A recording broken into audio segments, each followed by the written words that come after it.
Hola, bienvenidos a nuestra presentación. Nosotros somos el equipo número 4, cursamos el programa de tecnología de procesos industriales. Estamos viendo la materia de materiales de ingeniería y hoy les vamos a exponer el tema de metales ferrosos. El grupo está conformado por Lina Marcela Barbosa, Marta Lizeth Villalobos, Marlon Alexis Negrón y quien les habla, Brian Steven Torrado.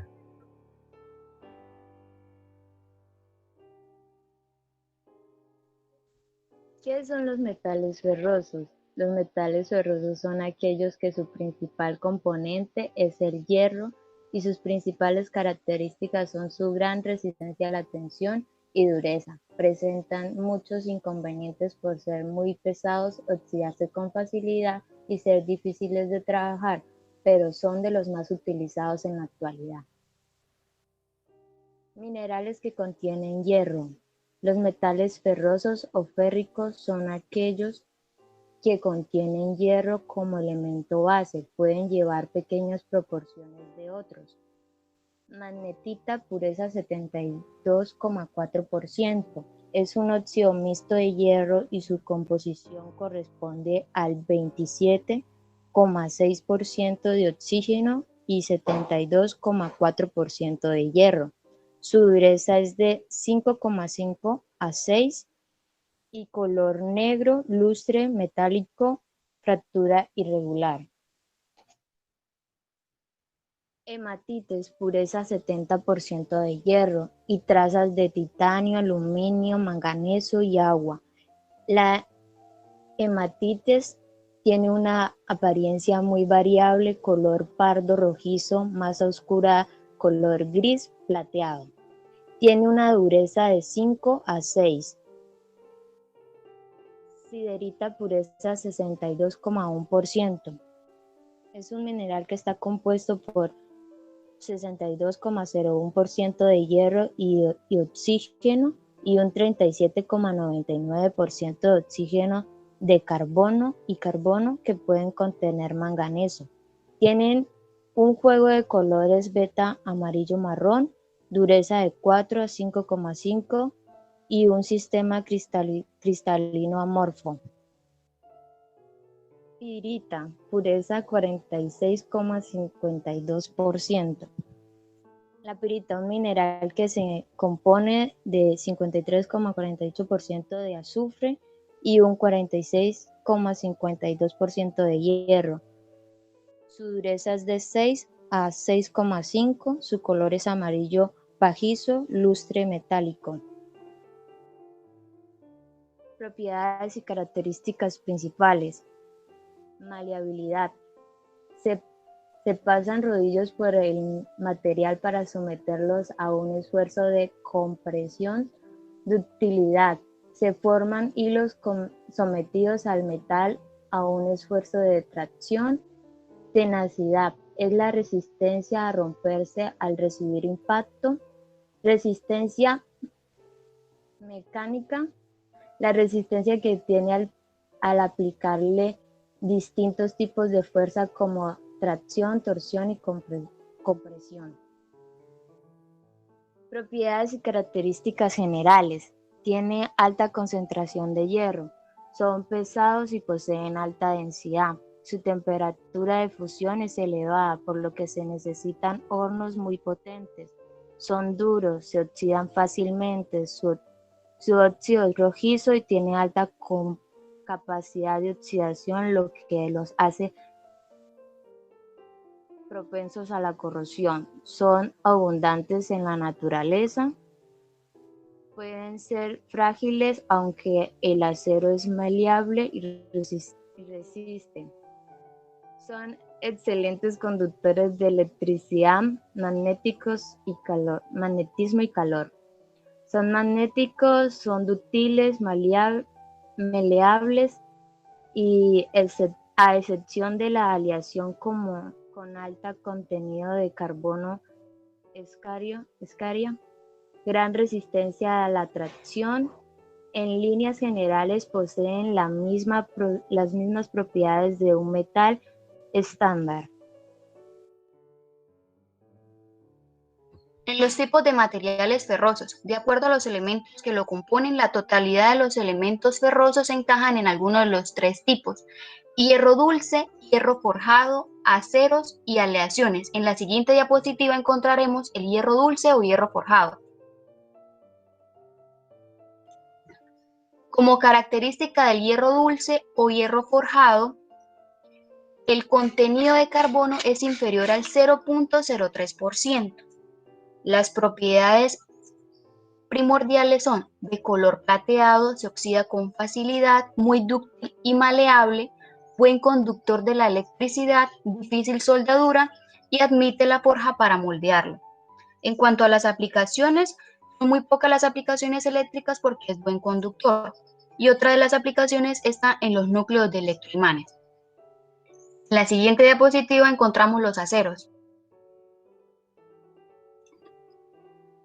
El contenido de carbono está entre el 0.03% y 1.76%. Las propiedades de los aceros son: excelentes propiedades mecánicas, la dureza, tenacidad y resistente a esfuerzos. Cuanto más carbono tiene, son más duros, se oxidan con facilidad y permiten buena soldadura. Al igual que en la anterior diapositiva, vemos que en esta los aceros permiten la forja y el mecanizado. Para las aplicaciones podemos dividirlas en dos: los aceros al carbono y los aceros aleados o especiales. En los aceros al carbono son los constituidos solos por el hierro y el carbono. Se emplean en herramientas como clavos, tornillos, relojes, vehículos ferroviarios y automóviles. En los aceros aleados o especiales pasan por un afino para añadir otros metales o no metales y mejorar sus propiedades físicas y mecánicas. En este caso se emplean en maquinaria, corte, equipos quirúrgicos, vehículos espaciales y reactores nucleares.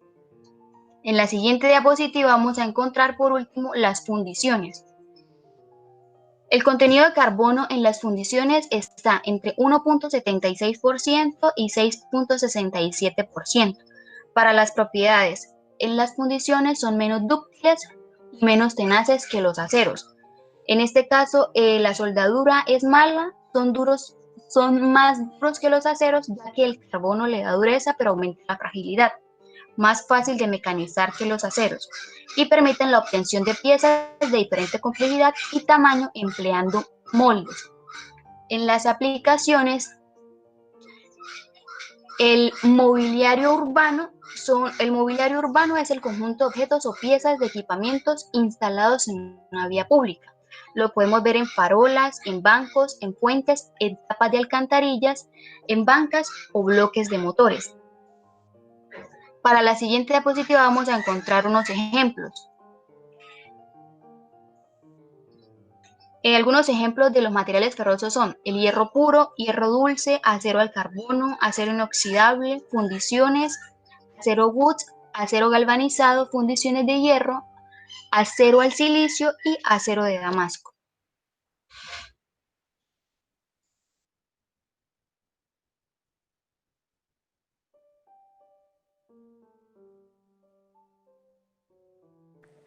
Clasificación de los aceros. Los aceros se dividen en tres: acero simple, acero de alta aleación y acero aliado. Primero, el acero simple. Es una aleación de hierro con carbono, tiene un contenido hasta del 0 al 2%, con pequeñas cantidades de otros elementos a los que le consideramos como impureza. Puede ser el fósforo, silicio, magnesio, cobre, entre otros. Los aceros simples se clasifican de acuerdo a su contenido de carbono. Existen tres: el acero de bajo carbono. Estos son dúctiles, soldables, maquinables y son baratos. Seguidos están los aceros de medio carbono. Son templables, poseen buena resistencia mecánica y una ductilidad moderada. Y por último están los aceros de alto carbono. Estos son duros y resistentes al desgaste, son pocos tenaces y son templables. Seguido tenemos el acero de alta aleación. Son aceros con elemento y contenido mayores al 3%. Este acero puede presentar un contenido bajo de carbono suelen siempre ser sometidos a tratamientos térmicos, también tienen alta resistencia y tenacidad. Se aplica siempre en piezas a bajas temperaturas. Seguido tenemos los aceros aliados. Esta es una variedad de elementos químicos en cantidades que suelen ser del 1% al 50% en peso. Y esta se hace para mejorar sus propiedades mecánicas, entre otras. Acero de baja aleación. Estos se emplean para alcanzar una templabilidad mayor. Se usa para aumentar la resistencia para la corrosión en condiciones ambientales.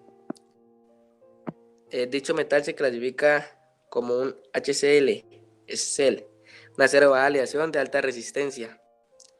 Algunos aceros de baja aleación comunes son el D6AC, 300M y el 256A.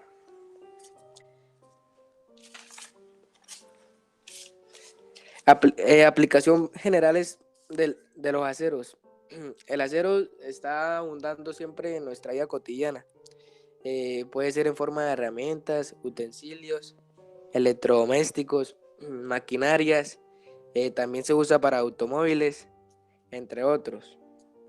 Fundición. Fundición, también llamada smelter, es el proceso de fabricación de piezas tanto metálicas como también puede ser plásticas. Consiste en introducir un material en una cavidad a la que también le llamamos molde o vacío, donde este material se solidifica. El proceso más común para la fundición es en arena, ya que este material es muy abundante en la naturaleza y al mezclarlo con la arcilla adquiere cohesión de moldeabilidad para manejarlo mejor sin perder la permeabilidad. Para fundir metales más pesados como lo son el hierro o el plomo, entre otros, el molde de arena se cubre con una chapa gruesa para evitar un problema llamado como flotación del molde, que ocurre cuando la presión de un metal empuja la arena por encima del molde. Para terminar, tenemos una clasificación de las fundiciones. Entonces, puede ser tanto fundiciones ordinarias como fundiciones aliadas. Dentro de las ordinarias tenemos la negra, que esta en su estructura se ven nódulos de grafito. Tenemos las grises. El grafito está repartido uniformemente. Tenemos las blancas, todo el carbono está en forma de cementina. Tenemos las atruchadas, que su fractura tiene un aspecto entre gris y blanca. Tenemos fundiciones aliadas, que los elementos químicos aportan propiedades como la resistencia a la corrosión o conductividad eléctrica.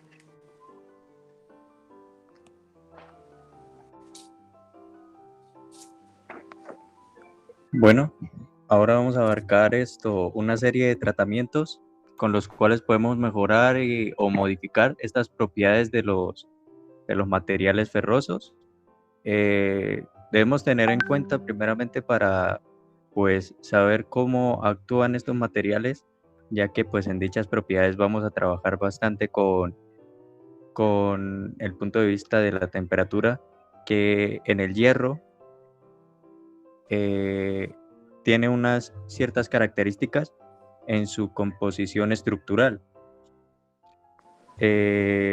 Comenzando con que el hierro a una temperatura menor a 910 grados centígrados es conocido como hierro alfa y este posee una estructura PCC. Cuando el hierro posee una temperatura igual o superior a los 910 grados centígrados es denominado hierro gamma y sería un cambio de estructura que se transformaría de estructura BCC como dijimos anteriormente, a una estructura FCC. Para el hierro, cuando lo calentamos a una temperatura igual o superior a los 1400 grados centígrados, este se denomina hierro delta y volveríamos de nuevo a la estructura PCC. Cuando esta temperatura es superada y pues alcanza unos 1559 grados centígrados, automáticamente perdemos estructura sólida, por lo cual el material, el hierro, lo tendríamos en una estructura líquida. Para empezar, tenemos una serie de tratamientos térmicos. Estos tratamientos pues son operaciones de calentamiento y enfriamiento de los metales que tienen por objetivo modificar su estructura cristalina. La composición química permanece inalterable. Y para este tipo de tratamiento hay tres que son pues los más utilizados o reconocidos, que es el recocido. Uno de ellos es el recocido y este busca disminuir la dureza, mejorar la maquinabilidad, que la maquinabilidad no es otra cosa que mejorar ductilidad y maleabilidad, y la preparación para un proceso, y es la preparación para un proceso posterior. Este también nos ayuda a recuperar la estructura original de dicho material y elimina tensiones si viene de un proceso de fundición. ¿Qué aumenta este proceso de recocido? Aumenta lo que es la propiedad de plasticidad del material, la tenacidad, la ductilidad y la maleabilidad del material. Lo que disminuye cuando se usa este proceso es la tensión de rotura, el límite elástico y la dureza. Entre otros tenemos el temple, que es utilizado para obtener una mayor resistencia al desgaste o a la fractura. Este también genera un cambio de estructura en su composición. También está, entre otros, el revendido, que se usa más que todo para normalizar la estructura para conservar la resistencia y la dureza del material. Bueno, seguidamente vamos a hablar de los tratamientos termoquímicos. Un tratamiento termoquímico es en el que la operación de calentamiento y enfriamiento de los metales, completados con la aportación de otros elementos en la superficie de la pieza. Estos elementos pueden ser ya el carbono o el nitrógeno, que vamos a ver en dos de los tratamientos que son más usados, y pues sería el tratamiento de cementación. En este tratamiento los metales con bajo contenido de carbono pues son sometidos a un tratamiento pues con una cubierta de carbono, teniendo en cuenta que estos materiales no deben superar un límite del 0,25% de carbono en su estructura. Este tratamiento se lleva pues comúnmente en una temperatura, o solo se puede llevar a una temperatura de entre 900 y 950 grados centígrados. También hay que tener en cuenta que en un proceso de cementación, entre menos carbono tengamos, mayor va a ser la temperatura de calentamiento que necesitemos para llevarlo a cabo. También está el proceso de nitruración, que es el proceso de endurecimiento del acero por absorción de nitrógeno a una temperatura determinada.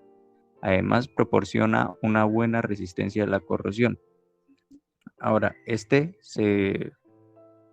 satura la superficie del acero con nitrógeno. Ya cambia la composición al no tratarse de carbono. Este también se lleva a cabo a unas temperaturas específicas. La temperatura a la cual se lleva a cabo es de entre 450 y 600 grados centígrados. Se forma pues en su estructura como tal, en su estructura atómica, se forman átomos de nitrógeno que se difunden entre los campos de la materia. También está la carbonitruración. Es un proceso que consiste en aportar carbono y nitrógeno, como su mismo nombre lo indica, carbonitruración. Se le proporciona estos dos elementos a la estructura de los aceros para aumentar la dureza. Este, como tal, tiene una alta resistencia al desgaste, conservando la tenacidad. Aumenta la capacidad de un metal a absorber la fuerza de la que está siendo sometido o dañada. Y se eleva la temperatura, o sea, ya como vimos en los anteriores procesos, tenemos que todos llevan a cabo el proceso en una temperatura específica. Este se lleva a una temperatura entre 750 y 850 grados centígrados. Este se puede dar solamente de dos tipos, que es el de metalización, en el que se proyecta un metal fundido pulverizándolo sobre la superficie de otro. Con esto se consigue comunicar a la superficie de un metal las características del otro diferente. Y también tenemos el cromado. Este se deposita cromo electrolíticamente sobre el metal. De esta manera se disminuye su coeficiente y se aumenta su resistencia de desgaste. Siguiente. También están los tratamientos mecánicos, que estos se hacen con el fin de mejorar por deformaciones mecánicas a los dichos metales con los que estamos trabajando, y este se puede dar también pues de dos tipos. Se puede dar en caliente, que es también denominado forja, que consiste en que un metal se lleva a una temperatura determinada para luego deformarlo golpeándolo fuertemente. Con esto se afina el tamaño del grano y se eliminan del material sopladuras y cavidades interiores, con lo que se mejora su estructura interna. También están los tratamientos en frío, que consiste en deformar el metal a la temperatura ambiente, bien golpeándolo o por trefilado o laminación. Estos tratamientos incrementan la dureza y la resistencia mecánica del material, y también acarrea una disminución en su plasticidad. Bueno, eso ha sido todo. Espero les haya gustado y muchas gracias por su atención.